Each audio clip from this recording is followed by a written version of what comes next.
जय हिंद, नमस्कार। एक बार फिर से स्वागत करता हूं आपका स्कॉलर्स के डिजिटल प्लेटफॉर्म पर। आज हम लोग करने जा रहे हैं पेपर नंबर 025829 का डिटेल एनालिसिस रीजनिंग सब्जेक्ट का। तो बढ़ते हैं पहले प्रश्न की ओर। पहला प्रश्न आपको कोडिंग डिकोडिंग से दिया गया है और जब भी कोडिंग डिकोडिंग का प्रश्न आए तो आप जो अल्फाबेट दिए उसकी प्लेस वैल्यू लिखा करो। जैसे प्लेस वैल्यू ए की बात करें तो 1 होता है, टी की बात करें तो कितना होता है 20। और यहां से 20 आने का एक ही कारण हो सकता है कि इनको मल्टीप्लाई किया जाए। सेम बी ए टी की बात करें तो बी का होता है 2, ए का होता है 1 और टी का क्रमांक होता है 20 और इनको मल्टीप्लाई करेंगे तो 40 आएगा। तो कहने का मतलब क्रमांक लिखना है और उनको मल्टीप्लाई कर देना है, ठीक है। तो सी का होता है क्रमांक 3, ए का होता है 1 और टी का होता है 20 और इनको मल्टीप्लाई करेंगे तो आंसर आ जाएगा 60, ठीक है। ये था question number first. Next question number 2 की ओर बढ़ेंगे। क्वेश्चन नंबर 2 आपको ओड वन आउट बताना है। कहने का मतलब 3 में सिमिलरिटी बताने हैं और अगर सिमिलरिटी की बात करें तो इन दोनों के बीच का डिफरेंस कितने का है 23 का। यहाँ पे भी ये डिफरेंस कितने का है 23 का और यहाँ पर भी ये डिफरेंस कितने का है 23 का। इसका मतलब 3 में सिमिलरिटी बन गई, यही अपना आंसर होगा। क्योंकि यहाँ पे अगर डिफरेंस की बात करेंगे तो ये आएगा डिफरेंस 22 का। क्लियर होगी बात। नेक्स्ट क्वेश्चन नंबर 3 की ओर चलेंगे। क्वेश्चन नंबर 3 आपको पेपर कटिंग और फोल्डिंग का दिया गया है। इस प्रश्न को सोल्व करने के लिए जहां से फोल्डिंग हुई है वहां से पहले अनफोल्ड करो और उसके लिए एक मिरर लगा दो। जैसे यहाँ पे मैं मिरर लगाऊंगा तब ये अनफोल्ड हो जाएगा और यहाँ पे एक मेरे को डॉट दिखाई देगा। सिमिलरली अब मेरे को अनफोल्ड करना है ये चीज, तो मैं मिरर लगाऊंगा यहाँ पर, यहाँ पे मिरर लगाऊंगा तो मेरे को ये दो डॉट ऐसे दिखाई देंगे जो कि ऑप्शन नंबर सी में दिखाई आपको दे रहा है। ये था question number 3। Next question number 4 की ओर चलते हैं। तो क्वेश्चन नंबर 4 आपका एम्बेडेड फिगर से दिया गया है कि दी गई आकृति कौन से ऑप्शन में छुपी हुई है। तो अगर आप ऑप्शन नंबर 1 को देखोगे गौर से तो आपको यह आकृति यहाँ पे दिखाई देगी, ठीक है। ये था क्वेश्चन नंबर 4, एक आसान सा प्रश्न। नेक्स्ट क्वेश्चन नंबर पर बात करते हैं 5 की। तो क्वेश्चन नंबर 5 आपको मिसिंग नंबर का एक आसान प्रश्न दिया है। जहां पर देखो अगर 7 और 6 को ऐड करोगे तो 13 आ जाएगा, 4 और 18 को ऐड करोगे तो 22 आ जाएगा। तो सिमिलरली 15 प्लस 7 करेंगे तो 22 यहाँ पर क्वेश्चन मार्क की जगह आ जाएगा। क्लियर है। नेक्स्ट क्वेश्चन नंबर 6 की बात करते हैं। तो क्वेश्चन नंबर 6 में आपको क्या करना है, 3-3 का पेयर बनाना है जैसा कि ऑप्शन में दिया गया। 3-3 का पेयर बनेगा, कोई ना कोई सिमिलरिटी आपको वहां पे दिखाई देगी। तो अगर बात करें तो देखो ये एक एरो है, ये भी एक एरो है और ये भी एक टाइप की एरो है, यानी 1, 4 और 7 का एक ग्रुप बनेगा। 1, 4, 7 का ग्रुप ऑप्शन नंबर सी में आपको दिखाई दे रहा है और ऑप्शन नंबर डी में दिखाई दे रहा है। तो आप इन ऑप्शनों को एलिमिनेट कर सकते हैं। उसके बाद बात करते हैं, देखो ये एक सर्किल, सेमी सर्किल टाइप का आपको यहां पर दिखाई दे रहा है। तो आप कह सकते हो ये सिमिलरिटी जा सकती है कहां पर, 2, 6 और 8। तो 2, 6, 8 आपको इसमें दिखाई दे रहे हैं, तो आपको ऑप्शन नंबर सी हो जाएगा। 3, 5, 9 की सिमिलरिटी भी आपको दिखाई देगी। जैसे ये रेक्टेंगल टाइप का बॉक्स अगर बात करें तो इसमें इन तीनों में दिखाई दे रहे हैं। इस तरीके से कोई ना कोई सिमिलरिटी बना के आपको एक ग्रुप बनाना था। इसका आंसर हो जाएगा सी। नेक्स्ट क्वेश्चन नंबर अपन बढ़ेंगे 7 की ओर, जहां पे एक आपको पूछा गया है वेन डायग्राम किस किस के बीच। कुछ खिलाड़ी जो है, कुछ क्रिकेट खिलाड़ी जो है वो टेनिस खिलाड़ी है और कुछ टेनिस खिलाड़ी जो है वो हॉकी खिलाड़ी है, लेकिन कोई क्रिकेट खिलाड़ी हॉकी खिलाड़ी नहीं है। तो आपका ऑप्शन नंबर ए तो नहीं हो सकता, ना ही बी हो सकता है, ना ही डी हो सकता है, लेकिन ऑप्शन क्या हो जाएगा सी। फॉर एग्जाम्पल यहाँ पे आपका क्रिकेट प्लेयर हो जाए और फिर यहाँ पे आपका टेनिस प्लेयर हो जाए और ये आपका हो जाए क्या, हॉकी प्लेयर, ठीक है। तो देखो some cricket players are tennis player, some tennis players are hockey players. और इस वेन डायग्राम में इन दोनों के बीच रियल में कोई रिलेशन नहीं होता है, ठीक है। तो इसका जो मोस्ट अप्रोप्रिएट ऑप्शन जो होगा वो सी होगा, ठीक है। नेक्स्ट क्वेश्चन नंबर अपन बढ़ते हैं 8 की ओर। तो एक ब्लड रिलेशन का क्वेश्चन दिया है। ब्लड रिलेशन के क्वेश्चन के लिए अपन को डायग्राम बनाना है, जहां पर अपन मेल को लेंगे प्लस और फीमेल को लेंगे माइनस, यानी पुरुष को प्लस से डिनोट करेंगे और महिला को माइनस से डिनोट करेंगे।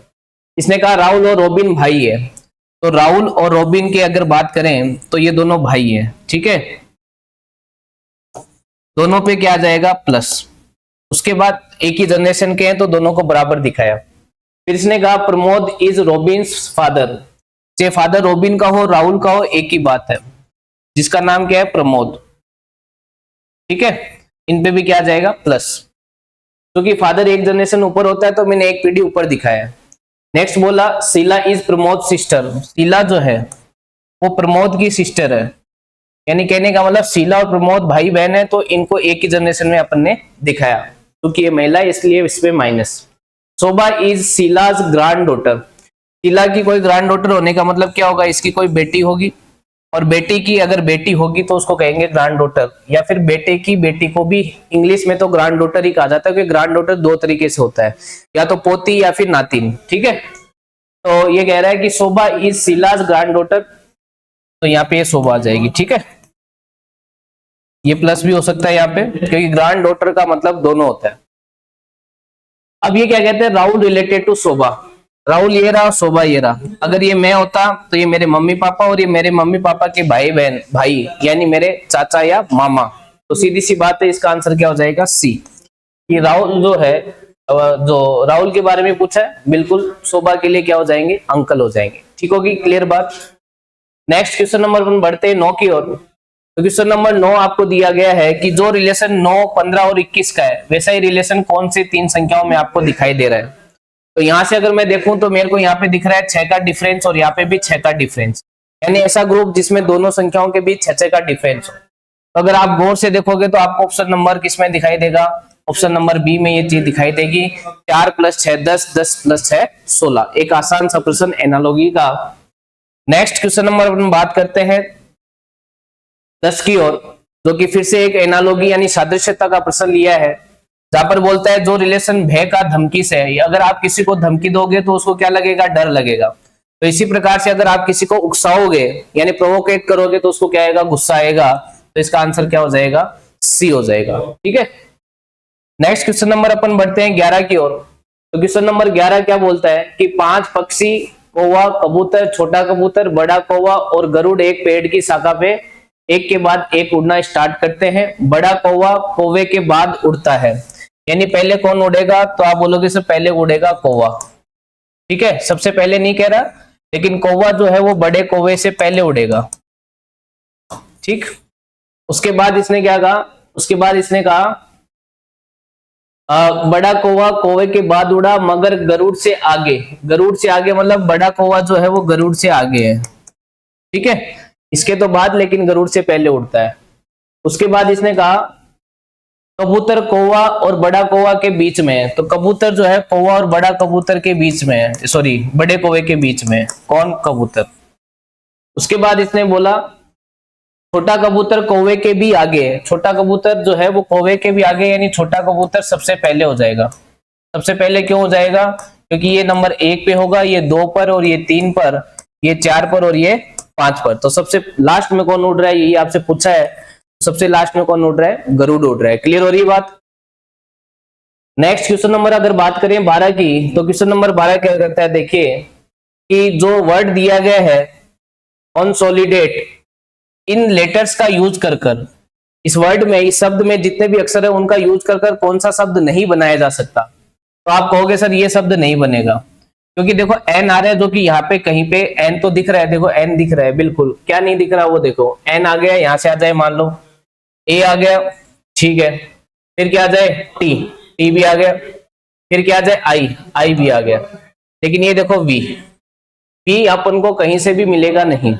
तो सीधी सिंपल सी बात है कि ये जो वर्ड है वो इस इन लेटर्स का यूज करके नहीं बनाया जा सकता, बाकी सारे बनाए जा सकते हैं। जैसे सोल्ड की बात करें, SOLD, तो एस यहाँ से आ जाए, ओ यहाँ से, एल यहाँ से, और डी यहाँ से, इस तरीके से बाकी के वर्ड तो बनाए जा सकते हैं, लेकिन पहला वर्ड आपका नहीं बनाया जा सकता, क्योंकि अपने पास वी इस वर्ड में नहीं है। नेक्स्ट क्वेश्चन नंबर अपन बात करते हैं 13 की ओर, जहां पर ये बोलता है कि ए का मतलब प्लस है, बी का मतलब माइनस, सी का मतलब डिवाइड, और डी का मतलब गुणा, फिर ये लेस देन, ग्रेटर देन, और ये इक्वल। ठीक है, अब आपको देखो सबसे पहले इन क्वेश्चनों में कौन सा ऑप्शन पहले चेक करूं, तो वो डिवाइड पे डिपेंड करता है, क्योंकि दिक्कत ये है कि जैसे एक यहाँ पे डिवाइड का मतलब C4 डिवाइड है, तो यहाँ पे अगर डिवाइड करोगे तो भी जाएगा, और यहाँ पे भी 4 को डिवाइड करोगे 2 से तो भी चला जाएगा, 10 को डिवाइड करोगे 2 से तो भी चला जाएगा, और 4 को डिवाइड करोगे 2 से तभी भी चला जाएगा। तो डिवाइड वाली चीज से अपन को ये नहीं चेक कर पा रहे कि कौन सा ऑप्शन पहले चेक करना चाहिए। डिवाइड पूरा पूरा नहीं जा रहा है तो उसकी आंसर होने की प्रोबेबिलिटी कम होती है, तब अपन क्या करेंगे, अब अपन करेंगे अपनी जो बेसिक चीज अपन ने सीखी है। इन किस्मों में आंसर या तो सी आता है या डी आता है ज्यादातर, क्योंकि एग्जामिनर का जो मेन मकसद होता है वो टाइम खराब कराने का होता है। तो पहले डी चेक करो, फिर सी चेक करो, फिर ए या बी में से कोई एक चेक करो, ठीक है। तो अगर डी की बात करें तो 9, ए की बात करें तो A4 प्लस है, बी की बात करें तो बी कितना है माइनस, और सी की बात करें तो यहाँ पे डिवाइड, और जी की बात करें तो यहाँ पे इक्वल है। तो क्या ये 2 है, बिल्कुल। और ये यहाँ से 9 और 7 कितना हो गया, तो आप बोलोगे 16, 16 माइनस 2 करेंगे तो 14 आएगा। तो दोनों तरफ इक्वेशन करेक्ट है, तो इसका आंसर क्या हो जाएगा, डी। क्लियर है। नेक्स्ट क्वेश्चन नंबर अपन बढ़ेंगे 14 की ओर। तो क्वेश्चन नंबर 14 आपको एक रिपीटेड सीरीज दी है जहां पे आपको ग्रुप बनाने होते हैं, और ग्रुप बनाने के लिए पहले आपको क्या करना होगा, टोटल काउंट करना होगा। जैसे यहाँ से काउंट किया 1 2 3 4 5 6 7 8 9 10 11 12 13 14 15 16 17 और 18, 18 चीजें हैं। तो पॉसिबिलिटी क्या बन रही है, या तो 3-3 का ग्रुप बनेगा या 6-6 का ग्रुप बनेगा। तो अगर 3-3 का ग्रुप बनाए अपन तो देखो ये ग्रुप बनेंगे, ठीक है। और अगर बात करें रिपीटेशन की तो देखो ये रिपीट होता हुआ दिखाई दे रहा है, अल्टरनेट चीजें रिपीट होती दिखाई दे रही है। जैसे BAC फिर आ जाएगा क्या आपका अल्टरनेट में BAC, ठीक है। और अगर बात करें इस ग्रुप की तो CAB यहां से कह सकते हैं, तो CAB और CAB, ठीक है। तो जो आंसर है वो क्या जाएगा, सी आ जाएगा, ACBCB जो आपने ब्लैंक में भरे हैं। क्लियर होगी बात। नेक्स्ट क्वेश्चन नंबर पर चलते हैं 15 की ओर। तो क्वेश्चन नंबर 15 में नंबर ऑफ ट्राइंगल्स आपसे पूछा है। तो देखो एक चीज छोटा सा आप दो चीजें याद रखें कि जब भी इस तरीके से स्क्वायर में आपको किसी भी स्क्वायर में अगर आपको ट्राइंगल गिनने हो, इस तरीके से दिया हो, तो आप क्या करो, नंबरिंग कर दो और एक से स्टार्ट करना। जो हाईएस्ट नंबर होता है उसको दुगना कर दो, वो नंबर ऑफ ट्राइंगल हो जाते हैं। अगर बात करें यहां से, तो यहां से टोटल ट्राइंगल कितने आ जाएंगे, 8। 8 के बाद अगर बात करें तो एक ये भी आपको याद होना चाहिए कि इस तरीके के डायग्राम में तीन ट्राइंगल बनते हैं, 1 2 और ये 3। तो ऐसा 3 ट्राइंगल आपको यहां से मिल जाएंगे, ठीक है। तो 3 ये हो गए, 8 और 3 11। अब 11 के बाद जो ट्राइंगल बचेंगे वो मिक्सर वाले बचेंगे, ठीक है। 11 के बाद बात करें कौन सा बच गया, तो आप बोलोगे सर एक तो ये बच गया, ये काउंट नहीं हुआ, ठीक है। 12, एक ये बच गया 13, ठीक है। उसके बाद और भी बच गया कौन सा, 13 के बाद ये देखो 14 और ये वाला 15। तो टोटल कितने ट्राइंगल हो गए इसके अंदर, 15 ट्राइंगल हो गए। क्लियर होगी बात। नेक्स्ट क्वेश्चन नंबर अपन बढ़ेंगे 16 की ओर, जहां पे आपको डाइस की बहुत सारी फॉर्म दी है। फॉर्म का मतलब ये डाइस एक ही है जिसको अलग अलग तरीके से घुमा के इसमें रखा गया है। आपको पूछा है बताओ भाई साहब 3 के अपोजिट क्या होगा, 3 के अपोजिट क्या होगा आपसे ये पूछा है। तो आपको क्या करना है, कोई भी 2 ट्राइंगल ले लेने हैं। जैसे मान लो कि मैंने ये ट्राइंगल का कोई भी 2 डाइस ले लेने हैं। मैंने ये 2 डाइस लिए, मैंने ये 2 डाइस क्यों नहीं लिए, क्योंकि यहाँ से 3 और 6 2 चीजें कॉमन आती है, तब सिर्फ इतना कह सकते हैं कि 1 के अपोजिट 5 होगा। तो यहाँ से आंसर नहीं आ रहा था, इसलिए मैंने ये 2 नहीं लिए, ये 2 वाले डाइस ले लिए। अब मेरे को ये देखना है इनमें दोनों में कितनी चीजें कॉमन है। तो आप कहोगे सर इसमें एक ही चीज कॉमन है, वो कौन सी, 1। तो जब एक ही चीज कॉमन होती है तो आपकी कंडीशन नंबर 1 बनती है। उसके अकॉर्डिंग आपको क्या करना होता है, जो कॉमन होता है उसे घड़ी की दिशा में घूम जाओ। जैसे 1 1 के बाद 3 और 2 घड़ी की दिशा में घूम गए, यहाँ पे भी घड़ी की दिशा में घूमेंगे तो 1 1 के बाद क्या आएगा, 4, फिर कितना आएगा, 6। अब कह सकते हो 2 के अपोजिट 6, 3 के अपोजिट 4 और इस 1 का अपोजिट क्या हो जाएगा, 5। तो 3 के अपोजिट 4, क्योंकि आपको 3 के पीछे पूछा, तो इसका आंसर क्या हो जाएगा, ए। क्लियर होगी बात। नेक्स्ट क्वेश्चन नंबर अपन चलते हैं 17 की ओर। क्वेश्चन नंबर 17 एक बहुत आसान सीरीज आपको दिखाई दे रही होगी कि 1 का दुगना 2, 3 का दुगना 6, 9 का दुगना 18, तो किसका दुगना 54 होगा। तो आप बोलोगे सर 27 का दुगना 54 होगा। क्लियर होगी बात। नेक्स्ट क्वेश्चन नंबर अपन चलेंगे 18 की ओर। तो क्वेश्चन नंबर 18 आपको साइलो का दिया है, जहां पे आपको स्टेटमेंट से पहले जो है डायग्राम बनाना है। तो पहला स्टेटमेंट है all pen are pencil. All pen are pencil का डायग्राम कैसे बनेगा, ऑल पेन आर पेंसिल, ये वाला डायग्राम बन जाएगा। फिर बोला नो पेंसिल इज मंकी, तो नो पेंसिल इज मंकी, ये बन गया। अब आपको पहला कंक्लूजन बोला कि नो पेन इज मंकी। देखो कोई भी पेन मंकी नहीं होगा बिल्कुल, क्योंकि ये पूरा सर्किल ही मंकी नहीं है, तो इसमें आने वाली सारी चीजें भी मंकी नहीं होगी। तो ये बात आपकी बिल्कुल सही है। There is a possibility of some pens are monkey. जब आप कह रहे हो कोई भी पेन मंकी नहीं है, तो कोई संभावना नहीं बनती कि कुछ मंकी पेन होंगे, ठीक है। ऑल मंकीज आर पेन बिल्कुल नहीं है, कोई पेन मंकी है ही नहीं, तो ऑल पेन आर मंकीज कैसे हो सकते हैं। अगर ये चीज सही है तो ये दोनों होने का मतलब ही नहीं। सब मंकीज आर पेन कैसे हो सकते हैं बताओ, आप बता दो। कहीं से भी दिख रहा है? नहीं दिख रहा, तो केवल पहला सही इसके अंदर है जो कि ऑप्शन नंबर सी में आपको दिया है। ये था question number 18। Next question number अपन चलते हैं 19 की ओर। क्वेश्चन नंबर 19 आपको नॉन वर्बल सीरीज दी है। जहां पे आप चीज देख पा रहे हो कि जैसे ये पहले ब्लैंक था, फिर ये डार्क हो गया, फिर ये ब्लैंक हो गया, फिर ये डार्क हो गया, यानी अल्टरनेट चलेगा। यानी अब नेक्स्ट में क्या होगा, ये सर्किल ब्लैंक होगा। ब्लैंक यहाँ पे दिखाई दिया, यहाँ पे दिखाई दिया, यहाँ पे दिखाई दिया, ये ब्लैंक नहीं है। और ये क्या हो जाएगा, ये क्या हो जाएगा आपका, ये ब्लैंक हो जाएगा, तो ये डार्क हो जाएगा। ये डार्क हो जाएगा जो कि आपको कहां पे दिख रहा है, सब में दिख रहा है। अब बात आती है कि पोजीशन कैसे चेंज हो रही है। जैसे पहले प्लस यहाँ था, फिर यहाँ और यहाँ दो मूव हुआ इस तरीके से, फिर आगे फिर दो मूव होगा, देखो फिर आगे दो मूव होगा, यानी प्लस यहाँ पे आएगा। प्लस यहाँ पे दिखाई दे रहा है, यहाँ पे नहीं दे रहा, यहाँ पे नहीं दे रहा, तो एक ही ऑप्शन बच गया, कौन सा, ए। सर्किल की और उनकी पोजीशन देखने की जरूरत नहीं है क्योंकि बाकी तीन ऑप्शन एलिमिनेट हो गए। ठीक है, नेक्स्ट क्वेश्चन नंबर 20 की बात करें तो क्वेश्चन नंबर 20 फिर से एक सीरीज दी है कि आसान सी सीरीज आपको दिखाई दे रही है। कैसे, देखिए 17 में अगर 4 ऐड करोगे तो 21, 21 में अगर आप 9 ऐड करोगे तो 30, 30 में 16 ऐड करोगे तो 46 और इसमें 25 ऐड करोगे तो 71। और यहाँ पे 4 आपको 2 का स्क्वायर, यहाँ पे 3 का स्क्वायर, 4 का स्क्वायर, 5 का स्क्वायर, तो अब नेक्स्ट क्या आएगा 6 का स्क्वायर यानी 36, 36 ऐड करोगे तो कितना आ जाएगा 107। ठीक है, नेक्स्ट क्वेश्चन नंबर 21 की बात करते हैं तो आपको एक अल्फाबेटिक सीरीज दी है जहां पर आपको प्लेस वैल्यू लिखनी है और आपको सीक्वेंस समझ में आ जाएगा। जैसे अगर इन दोनों की बात करें BRH तो B 2 होता है, R 18 होता है और H 8 होता है। Z की बात करें तो 26 होता है, U 21 होता है और D कितना होता है 4। यहाँ पे ये आपको -4 दिखाई दिया बिल्कुल, और यहाँ पे क्या दिखाई दिया +3, और स्टार्टिंग में आपको -2 दिखाई दिया क्योंकि 2 माइनस करोगे तो वापस से Z आ जाएगा क्योंकि B A कैंसिल होने के बाद वापस से Z शुरू हो जाता है, Z खत्म होने के बाद वापस A शुरू हो जाता है। तो सीक्वेंस है -2 +3 -4। ठीक है, जो कि यहाँ पे लगाएंगे तो -2 Z 26 होता है तो 24 यानी X आएगा। फिर +3 लगाएंगे, U में +3, U 21 होता है, +3 करेंगे तो 24, 24 पे क्या आता है X ही आता है। और D में भी आपका -4 करेंगे तो D चारों चीजें खत्म हो जाएगी और वापस से क्या आ जाएगा आपका Z आ जाएगा। तो X X Z आपको ऑप्शन नंबर सी में दिखाई दे रहा है। ये लॉजिक आपको देखना था। ठीक है, क्वेश्चन नंबर अगर 22 की बात करें तो ये भी एक तरीके का एनालॉजी का ही प्रश्न है। आपको दिया गया है कि जो रिलेशन इन तीन संख्याओं में वही रिलेशन कौन से में आपको दिखाई दे रहा है। तो अगर बात करें तो देखो यहाँ पे आपको क्या दिखाई दे रहा है, +9 दिखाई दे रहा है। ठीक है, और यहाँ पे क्या दिखाई दे रहा है तो आप बोलोगे सर +18 दिखाई दे रहा है, यानी +9 और +18 दिखाई देना चाहिए जो कि ऑप्शन नंबर आपको सी में दिखाई दे रहा है, प्लस का 9 और प्लस का 18। क्लियर होगी बात। नेक्स्ट क्वेश्चन नंबर अपन चलते हैं 23 की ओर। 23 में आपको बोला गया है कि ये जो सर्किल है वो तो किसको रिप्रेजेंट करता है, वो तो करता है वुमेन को, और साथ ही साथ इसमें क्या कहा, त्रिभुज जो है वो अधिकारियों को, ये जो है वो क्या है अधिकारी। ठीक है, और आगे क्या बोला है, मृत महिलाओं को आयत MBA, यानी ये जो है MBA लोग है। और जो स्क्वायर है वो किसको करता है, वो देखो वर्ग जो है वो टेक्निकल कर्मचारी, टेक्निकल एम्प्लॉय है ना, तकनीकी कर्मचारी। प्रश्न क्या पूछा है, वो पूछा है आरेख में दी गई उस विशेष श्रेणी के व्यक्तियों की संख्या दर्शाती है।